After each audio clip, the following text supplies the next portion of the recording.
Creating selections of the main subject in an image has recently gotten a lot easier in Photoshop with some amazing behind-the-scenes improvements to the Select Subject command.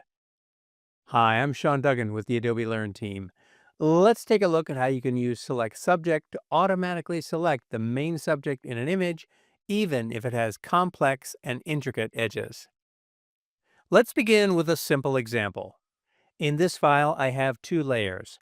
The top layer is a photo of a woman standing next to a train, and below that is a layer with another image of a train arriving in a station.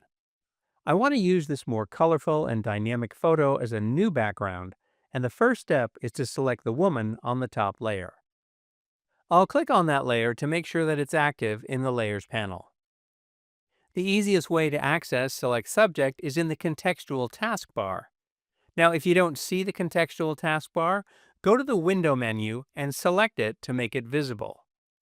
By default, the Contextual Task Bar appears below the image when there's no selection active, but you can move it anywhere you want. I'll move mine up above the image, and I'll click here to pin it to that position. Okay, let's click Select Subject and see what we get. And that did a very good job. I'll click on the mask icon in the Contextual Task Bar to turn that selection into a layer mask that shows the woman but hides the other parts of the top layer. Now we can see the arriving train photo as the new background.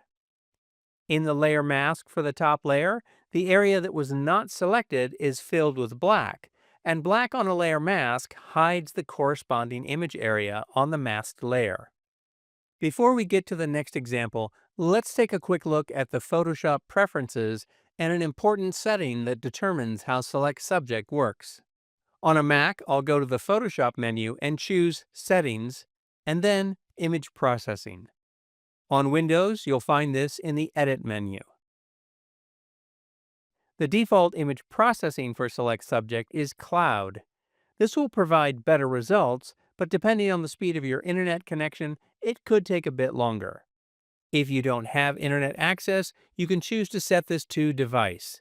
But if you do have internet access, for the best results, leave this set to Cloud. Now let's try Select Subject on a composite image, where the main subject has more complex and intricate edges.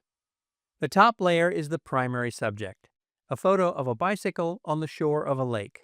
Below that, there are two layers with photos of clouds. The bicycle layer is currently the active layer, so I'll click Select Subject in the Contextual Task Bar. After a few seconds, it creates a very detailed selection of the bicycle, and that looks great. You can see that it's selected the individual spokes in the wheels. With the selection active, I'll click the mask icon in the Contextual Task Bar to create a layer mask from the selection. And now, when we see the bicycle with the layer mask composited over the clouds layer, you can see just how good the selection was.